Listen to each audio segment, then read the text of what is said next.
Okay, so I'm having a problem getting PDFs into NVivo. I did try and do a big batch download. Perhaps there were too many in there. I don't know if you can only download so many at a time, but if I pick one of these, this is what I normally do. I go export,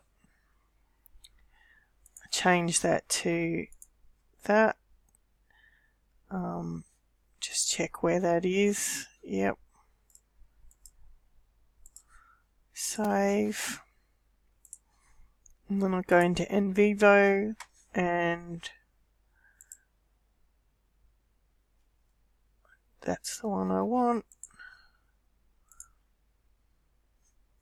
Change these. Import.